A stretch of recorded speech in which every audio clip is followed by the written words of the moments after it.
मेरा raw marks 89 था और नॉर्मलाइज होकर 91 हो गया था। कंपटीशन तो इस बार तो ज़्यादा ही होगा, जब पिछली बार इतने 35,000 थे तब इतना हाई कट ऑफ गया था, तो इस बार कुछ ज़्यादा ही होने वाला है। मैथ का जो एनटीपीसी का जो सिलेबस है, पहले वो सिलेबस देख के अपना वो कंप्लीट करें एक बार, क्योंकि अभी एग्जाम होने में थोड़ा टाइम लगेगा, कम से कम 4-5 महीने तो लगेगा, ज़्यादा से ज़्यादा कुछ नहीं बोल सकते। तो अपना पहले कोर्स जो सिलेबस है वो कंप्लीट करें, फिर जब कंप्लीट हो जाए प्रैक्टिस करते रहो, टेस्ट लगाते रहें, अपना ऑनलाइन टेस्ट मतलब टेक्स्ट बुक का और जो ऐप हैं उनके टेस्ट लगाते रहें। हम प्रैक्टिस मस्ट है, प्रैक्टिस नहीं करेंगे तो आप ज़्यादा क्वेश्चन नहीं अटेम्प्ट कर पाएंगे, ज़्यादा क्वेश्चन नहीं अटेम्प्ट वैसे मेरिट से बाहर हो जाएंगे। प्रैक्टिस एकदम बहुत जरूरी है। मैथ के जितने ज़्यादा क्वेश्चन सही होंगे उतना ही आपके सिलेक्शन चांस ज़्यादा होते हैं, क्योंकि मैथ जो है वो मतलब पता रहता ना कि इसी सिलेबस में से आएगा, क्योंकि जीके जीएस पता नहीं क्या पूछ लेता कहाँ से आ जाए। मैथ में आप पूरे में पूरे नंबर ला सकते हैं। अगर ज़्यादा बड़ा क्वेश्चन है तो उसको छोड़ देने में ज़्यादा भलाई रहती है, क्योंकि आप किसी क्वेश्चन के पीछे पड़ गए 2-3 मिनट वेस्ट होगा तो उसके बाद जो आपको आ रहा होगा वो क्वेश्चन भी आपका छूट जाएगा। इसलिए जो ज़्यादा बड़ा क्वेश्चन है नहीं लग रहा तो उसके उसको लीव करिए, दूसरा जो है उसको आगे बढ़। मॉक टेस्ट में जितना आप मतलब लगा सके, कम से कम फुल टेस्ट एक लगाने चाहिए, और हर सब्जेक्ट वाइज का एक एक लगाना चाहिए, और इससे ज़्यादा भी लगा रहे हैं तो कोई दिक्कत नहीं है। नहीं, कम से कम एक एक तो सब चीज़ का होना चाहिए। मार्क्स कम आए या ज़्यादा आए तो उससे कोई मतलब नहीं है, क्योंकि आपके वो टेस्ट में जो नंबर आ रहे हैं उससे डिमोटिवेट होने के लिए कोई मतलब वो ज़रूरी नहीं है कि कम आए तो भी आप टेस्ट दो, ज़्यादा आए तो भी टेस्ट दो। सेम वैसे उसी सोच से कि ज़्यादा आ गए तो बहुत खुश हो गए, कम आ गए तो डिमोटिव हो नहीं देंगे, अब नहीं देंगे टेस्ट कभी। कम आए कितने 10 नंबर आए 20 आए तब भी दो, 90 आ गए तब भी दो। टेस्ट जरूरी है, वो टेस्ट से आप मतलब प्रैक्टिस रहती तो क्वेश्चन आप ज़्यादा कर लेंगे। फ्रेंड्स, यदि आप किसी भी कॉम्पिटिटिव एग्जाम की प्रिपरेशन कर रहे हैं तो उस एग्जाम को क्रैक करने में मॉक टेस्ट और प्रीवियस क्वेश्चंस का बहुत इंपॉर्टेंट रोल होता है। इसलिए मैं आपको रिकमेंड करूंगा टेक्स्ट बुक का पाथ प्रो। इसमें आपको सभी एग्जाम्स के previous questions, mock test, chapter test, section test, subject test और फुल टेस्ट मिल जाते हैं। इसके साथ ही आपको टेक्स्ट बुक पर एनालिसिस मिल जाती है कि आपका स्ट्रॉन्ग और वीक सेक्शन कौन कौन सा है, जिसकी प्रिपरेशन करके आप सक्सेस पा सकते हैं। इसके साथ ही मैं आपको बता दूं कि अभी तक जितने भी सिलेक्टेड लोगों का इंटरव्यू हमारे चैनल पर लिया गया है, उन सभी लोगों ने मॉक टेस्ट और प्रीवियस क्वेश्चंस को एग्जाम पॉइंट ऑफ व्यू से बहुत इंपॉर्टेंट बताया है। अभी टेक्स्ट बुक पर एंड ऑफ सीजन सेल चल रहा है, जिसमें यदि आप हमारा कोड DOMC यूज करके टेक्स्ट बुक का पास प्रो परचेज करते हैं तो आपको टेक्स्ट बुक का पास प्रो का 1 ईयर का सब्सक्रिप्शन 12% एक्स्ट्रा डिस्काउंट के साथ मात्र 395 में मिल जाएगा। यह ऑफर 28 से 30 सितंबर 2024 तक ही वैलिड है। इसके बाद यह बढ़कर 699 का हो जाएगा। मैं इसका लिंक डिस्क्रिप्शन में डाल दे रहा हूँ, वहाँ से आप क्लिक करके इस ऑफर का लाभ उठा सकते हैं। नमस्कार दोस्तों, आप सभी का डोमिनेंट कंप्यूटर में स्वागत है। दोस्तों, आज की वीडियो में हमारे साथ है करण जी, जिनका वीडियो आपने पहले भी देखा था, जिनका लिंक आप लोग को डिस्क्रिप्शन में दे दिया गया है, उसमें आप लोग चेक कर सकते हैं प्रीवियस वीडियो। तो अब जानेंगे इनसे कि ये अभी कहाँ पे है, कौन से स्टेशन में। सबसे पहले बताइए करण जी, आप अभी कहाँ पे है? जब तारापीठ रोड स्टेशन, ये हावड़ा। क्या चल रही है अभी यहाँ पे? अभी हमारी लर्निंग चल रही है। लर्निंग के बाद हम लोग इंडिपेंडेंस चार्ज लेके फिर हमारी ड्यूटी स्टार्ट हो जाएगी। कितने दिन हो गए? लर्निंग जितने दिन में आप सीख जाएं, 10-15 दिन। जैसे अभी बहुत सारे बच्चों ने फॉर्म भरा है एनटीपीसी का, तो बहुत सारे बच्चे सीरियस नहीं है, और बहुत लोगों को डाउट भी है कि कौन से जोन से भरे, कहाँ का कट ऑफ कम होता है, उसके बारे में थोड़ा बता दीजिए। आपने भरा था तो कहाँ पे कट ऑफ कम था? वो जब हम लोगों ने भरा था, मेरा तो सिकंदराबाद से था, तो कट ऑफ कम तो साउथ के जितने जोन से उधर कम जाती है, और फिर सब मतलब जिसका जो जोन जहाँ नज़दीक है उस हिसाब से देख ले। कट ऑफ तो साउथ के जितने जोन हैं उनमें कम जाती है। इस बार वैकेंसी भी बहुत कम आई है पिछले बार के मुकाबले। हाँ, वैकेंसी लगभग 10,000 या कुछ है। हाँ, इस बार वैकेंसी बहुत कम है, 11,000 कुछ समथिंग है, 12th लेवल और ग्रेजुएशन दोनों मिला के। कंपटीशन कैसा होने वाला है इस बार? कंपटीशन तो इस बार तो ज़्यादा ही होगा, जब पिछली बार इतने 35,000 थे तब इतना हाई कट ऑफ गया था, तो इस बार कुछ ज़्यादा ही होने वाला है। और जैसे बहुत सारे बच्चे तैयारी करते हैं, तो लोगों का कमेंट किया था कि वो लोग सोशल मीडिया से बहुत डिस्ट्रैक्ट हो जाते हैं, फेसबुक व्हाट्सएप पे, तो उनसे कैसे बचे? वो पढ़ाई करते हैं बस, उनसे उन लोगों का डिस्ट्रैक्ट हो जाता है, पढ़ नहीं पाते। तो उनको मतलब बंद कर दे, ना यूज़ करे ज़्यादा, थोड़ा बहुत यूज़ कर ले 10-15 मिनट, ज़्यादा यूज़ ना करे, क्योंकि वो पढ़ाई को डिस्ट्रैक्ट करते हैं। अगर ज़्यादा यूज़ करेंगे तो आपकी पढ़ाई का लॉस होगा, इसलिए उनको ज़्यादा से ज़्यादा वो मतलब ना यूज़ करें। और जैसे बहुत सारे बच्चे जैसे सोशल मीडिया में यूट्यूब भी देखेंगे, उनसे क्लास करेंगे, तो यूट्यूब से आप जो पढ़ाई वाली क्लासें हैं वो देखिए, फालतू वाले शॉर्ट्स वीडियोस मत देखिए। आप पढ़ाई की जितना कंटेंट है वो देखिए, अपना जो मैथ का है, रीजनिंग का है, जीके जीएस का है वो देखिए। फालतू के शॉर्ट्स वीडियो मत देखने में टाइम वेस्ट मत करिए। और जैसे जो भी बच्चे अभी फॉर्म फिलअप किए हैं उसके बाद वो मान लीजिए वो पहले कुछ नहीं पढ़े एकदम, और अभी से अगर तैयारी कर रहे हैं और उनको मैथ पढ़ना होगा तो मैथ कैसे पढ़े, वो कहाँ से स्टार्ट करें? मैथ का जो एनटीपीसी का जो सिलेबस है, पहले वो सिलेबस देख के अपना वो कंप्लीट करें एक बार, क्योंकि अभी एग्जाम होने में थोड़ा टाइम लगेगा, कम से कम 4-5 महीने तो लगेगा, ज़्यादा से ज़्यादा कुछ नहीं बोल सकते। तो अपना पहले कोर्स जो सिलेबस है वो कंप्लीट करें, फिर जब कंप्लीट हो जाए प्रैक्टिस करते रहो, टेस्ट लगाते रहें, अपना ऑनलाइन टेस्ट मतलब टेक्स्ट बुक का और जो ऐप हैं उनके टेस्ट लगाते रहें। कौन सा बुक फॉलो करें अभी फिलहाल? फुल मैथ के लिए, मैथ के लिए किरण का आप फॉलो कर सकते हैं, उसमें बहुत क्वेश्चन है, आप वो पूरी लगा लेंगे तो बहुत प्रैक्टिस हो जाएगी। प्रैक्टिस ज़्यादा जरूरी है? हम प्रैक्टिस मस्ट है, प्रैक्टिस नहीं करेंगे तो आप ज़्यादा क्वेश्चन नहीं अटेम्प्ट कर पाएंगे, ज़्यादा क्वेश्चन नहीं अटेम्प्ट वैसे ही मेरिट से बाहर हो जाएंगे। प्रैक्टिस एकदम बहुत जरूरी है। जैसे कि मैथ का वेटेज होता है काफ़ी रेलवे के एग्जाम्स में, जैसे अभी एएलपी की एग्जाम आने वाली है, फिर उसके बाद आपका ग्रुप डी भी आने वाला है और एनटीपीसी भी होगा, तो उसमें मैथ का बहुत रोल है। मैथ का बहुत रोल, क्योंकि आप मैथ के जितने ज़्यादा क्वेश्चन सही होंगे उतना ही आपका सिलेक्शन चांसेस ज़्यादा होते हैं, क्योंकि मैथ जो है वो मतलब पता रहता है ना कि इसी सिलेबस में से आएगा, क्योंकि जीके जीएस पता नहीं क्या पूछ लेता कहाँ से आ जाए। मैथ में आप पूरे में पूरे नंबर ला सकते हैं, चाहे 30 क्वेश्चन आते हैं तो आप बहुत अच्छी मेहनत करेंगे 27-28 नंबर ला सकते हैं, जब जीके जीएस में नहीं ला सकते इतने ज़्यादा। तो मैथ के लिए मैथ को प्रैक्टिस करना बहुत ज़रूरी है। बहुत सारे बच्चों का ऐसा रहता है कि वो एग्जाम में जाते हैं और मान लीजिए कोई भी क्वेश्चंस का बहुत सारे चैप्टर का प्रैक्टिस करके जाते हैं, लेकिन एग्जाम में प्रेशर के कारण वो क्वेश्चन से नहीं बन पाता है, उसके लिए क्या सॉल्यूशन है? उसके लिए ये सोल्यूशन, अगर ज़्यादा बड़ा क्वेश्चन है तो उसको छोड़ देने में ज़्यादा भलाई रहती है, क्योंकि आप किसी क्वेश्चन के पीछे पड़ गए 2-3 मिनट वेस्ट होगा तो उसके बाद जो आपको आ रहा होगा वो क्वेश्चन भी आपका छूट जाएगा। इसलिए जो ज़्यादा बड़ा क्वेश्चन है नहीं लग रहा तो उसको लीव करिए, दूसरा जो है उसको आगे करिए। अभी बच्चे पर डे मैथ्स के लिए कितना टाइम दे, एक दिन में कितने आवर? मैथ के लिए जितना ज़्यादा टाइम मिले अपने रूटीन के हिसाब से 4-5 घंटे तो मैथ प्रैक्टिस करनी चाहिए। रीजनिंग के बारे में थोड़ा बता दीजिए कि रीजनिंग में वो कहाँ से पढ़े, कौन सी बुक फॉलो करें? रीजनिंग के लिए भी आर्यन की एक आती है, उसमें बहुत क्वेश्चन हैं, वो लगा लीजिए, और टेक्स्ट बुक ऑनलाइन कोई टेस्ट सीरीज ले लीजिए, उससे प्रैक्टिस करिए। मैथ रीजनिंग दोनों प्रैक्टिस मतलब करना बहुत ज़रूरी है, जितना ज़्यादा प्रैक्टिस होगी उतने ज़्यादा आपको फायदा आएगा, तो जब उतना ही कम टाइम लगेगा तो आप क्वेश्चन ज़्यादा अटेम्प्ट कर पाएंगे। रीजनिंग में एक टाइम बता दीजिए, इसमें एक दिन में कितना समय दे उसमें? रीजनिंग का 2-3 घंटे दे सकते हैं आराम से, उतने में प्रैक्टिस हो जाएगी आराम से। और मैथ में एक क्वेश्चन छूट गया कि मैथ में लोग पढ़ते हैं तो अभी वो बेसिक से बनाना चालू करें या ट्रिक का यूज करें? नहीं, पहले तो बेसिक से शुरू करें। जो ट्रिक्स होती है वो बेसिक से ही निकल के आती हैं। आप सीधा ट्रिक पढ़ेंगे तो कोई क्वेश्चन ऐसा होगा ट्रिक से नहीं आता है, तो आपको बेसिक आता तो क्वेश्चन आपको आ जाएगा। आने वाले एग्जाम में जो बच्चे बैठेंगे क्या उनमें ट्रिक का रोल कैसा होगा? ट्रिक से ये होता है कि आपका टाइम बच जाता है, ट्रिक नहीं मालूम होगी तो थोड़ा टाइम ज़्यादा लग जाता है, ट्रिक मालूम रहेगा तो थोड़ा टाइम कम लगेगा और बच जाएगा, दूसरे क्वेश्चन के लिए आपको टाइम ज़्यादा मिल जाएगा, क्योंकि कम टाइम में क्वेश्चंस ज़्यादा बनाने ज़्यादा हैं। क्वेश्चन करने हैं, तो इसलिए ट्रिक आनी भी जरूरी है और बेसिक भी आना जरूरी, दोनों चीज़ रहेगी। अब आपको जब बेसिक आएगा तभी आप ट्रिक को अप्लाई कर सकते हैं। ऐसे ट्रिक अभी आपने प्रैक्टिस करी ट्रिक की, वो थोड़े दिन में भूल जाएगी। अगर बेसिक आ रहा तो ट्रिक भी नहीं बोलेगी, बेसिक तो आपको आइए। और जैसे जीएस में साइंस भी पूछा जाता है बहुत, तो साइंस को कौन सी बुक से पढ़े? साइंस के लिए दृष्टि की आती है ना, स्पीडी की भी साइंस की आती है, वो पढ़ लें, उतने पर्याप्त है एनटीपीसी के लिए। एनसीईआरटी पढ़ना?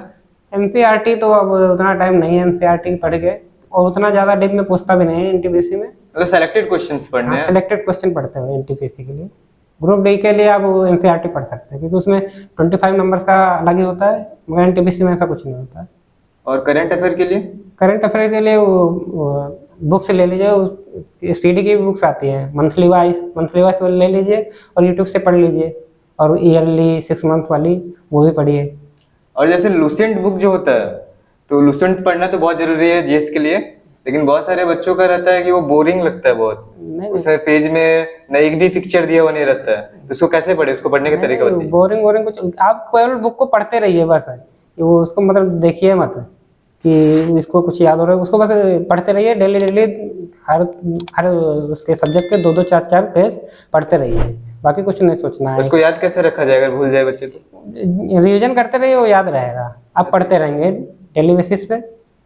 और मॉक टेस्ट एक दिन में कितने लगाए? मॉक टेस्ट में जितना आप मतलब लगा सके, कम से कम फुल टेस्ट एक लगाने चाहिए, और हर सब्जेक्ट वाइज का एक लगाना चाहिए, और इससे ज़्यादा भी लगा रहे हो तो कोई दिक्कत नहीं है। नहीं, कम से कम एक एक तो सब चीज़ का होना चाहिए। एक एक सेक्शनल? हाँ, एक एक सेक्शनल लगाना चाहिए, एक फुल लगाना, इतने तो कम से कम लगाने हैं। और जैसे एक मॉक टेस्ट देते हैं तो उसको एनालिसिस करने में 1 दिन का समय लगेगा लगभग? एनालिसिस 1 घंटे में हो जाएगा। आपको 1 घंटे में एनालिसिस कर सकते हैं एक टेस्ट का, 1 दिन तो ज़्यादा हो जाएगा। फिर टेस्ट का एनालिसिस करेंगे, पढ़ेंगे कब? हाँ, मतलब उसमें लगभग बहुत सारे बच्चे होते हैं जैसे वो टेस्ट देते हैं और उनका मार्क्स अगर कम आ जाता है वो तो डीमोटिवेट हो जाते हैं, बोलते हैं कि फिर पढ़ना उनके लिए मुश्किल हो जाता है। कैसे उसको मोटिवेट करें अपने आप? तो मार्क्स कम आए या ज़्यादा आए तो उससे कोई मतलब नहीं है, क्योंकि आपके वो टेस्ट में जो नंबर आ रहे हैं उससे डिमोटिवेट होने के लिए कोई मतलब वो ज़रूरी नहीं है कि कम आए तो भी आप टेस्ट दो, ज़्यादा आए तो भी टेस्ट दो। सेम वैसे उसी सोच से कि ज़्यादा आ गए तो बहुत खुश हो गए, कम आ गए तो डिमोटिव हो, नहीं देंगे, अब नहीं देंगे टेस्ट कभी। कम आए, कितने 10 नंबर आए, 20 आए तब भी दो, 90 आ गए तब भी दो। टेस्ट ज़रूरी है। वो टेस्ट से आप मतलब प्रैक्टिस रहती तो क्वेश्चन आप ज़्यादा कर लेंगे। बहुत सारे बच्चे जो होते हैं उनका मेडिकल में बहुत डाउट होता है, वो बोलते हैं कि एग्जाम के बाद क्या मेडिकल होगा, आईज कैसा होगा, मेडिकल के बारे में थोड़ा बता दीजिए। मेडिकल तो आइस बहुत ज़रूरी है रेलवे के लिए।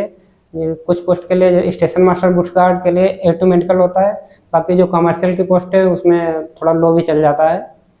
तो इसमें स्टेशन मास्टर बुक्स गार्ड के लिए A2 मेडिकल चाहिए, जिसमें जो आइस है वो बहुत ज़रूरी है, बाकी सब तो नॉर्मल ही होता है, मेन आइस है।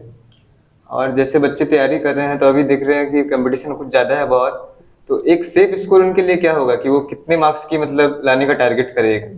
मैं कोशिश करें कि ज़्यादा से ज़्यादा नंबर आएँ, क्योंकि कट ऑफ को कुछ मतलब वो नहीं बता सकते ना अभी, क्योंकि अभी कितने फॉर्म पड़ेंगे, वैकेंसी कम है, तो उस हिसाब से ज़्यादा कोशिश करें कि ज़्यादा से ज़्यादा नंबर आएँ। अगर 100 में से 80-85 बना लें तो ज़्यादा ही सही रहेगा, सेफ रहेंगे।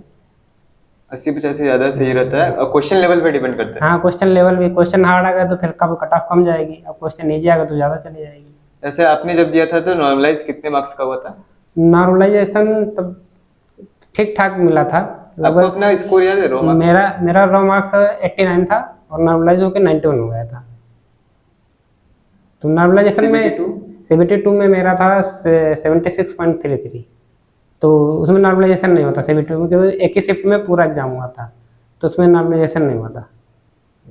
और बच्चों को बता दीजिए कि जैसे CBT1 की तैयारी और CBT2 की तैयारी दोनों सेम है या फिर दोनों की स्ट्रेटेजी अलग होनी चाहिए? दोनों की सेम है, कोई अलग है। केवल CBT2 में थोड़ा क्वेश्चन का लेवल बढ़ जाता है, टाइम उतना रहेगा, क्वेश्चन भी 20 क्वेश्चन भी बढ़ जाते हैं और लेवल भी थोड़ा बढ़ जाता है, बस पैटर्न वही रहता है, बस थोड़ा मेहनत थोड़ा और ज़्यादा करनी पड़ेगी, क्योंकि लेवल थोड़ा हार्ड कर दिया जाता है। प्री से मेंस में थोड़ा हार्ड क्वेश्चन रहते हैं और क्वेश्चन भी बढ़ जाते हैं, तो इसलिए टाइम भी कम पड़ जाता है। और साइको की तैयारी जो है बच्चे एग्जाम्स के बाद करें या पहले से ही करें? मेंस निकलने के बाद? मेंस के बाद भी कर सकते हैं, पर्याप्त टाइम है। साइको के लिए 15 दिन कोचिंग कर ले, फिर उसके बाद आप प्रैक्टिस करिए, आराम से हो जाएगा।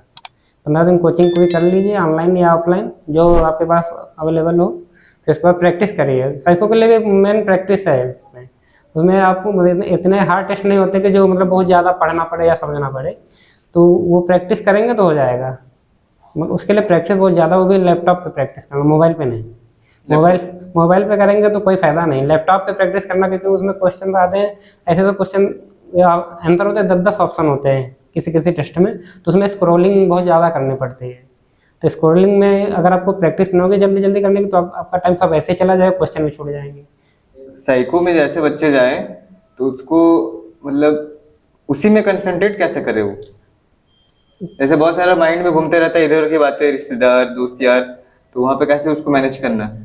एग्जाम टाइम को ओनली एग्जाम पे फोकस करिए, बाकी सबको छोड़ दीजिए, कौन क्या बोलता है क्या नहीं। अगर वो सोच करेंगे तो आपको डिस्ट्रैक्शन ही होगा, आप अपने एग्जाम पे फोकस नहीं कर पाएंगे। तो कोई क्या बोलता है उसको वहीं छोड़ दीजिए, अपने एग्जाम दे रहे तो एग्जाम पे फोकस करिए कि हमें बस एग्जाम देना है।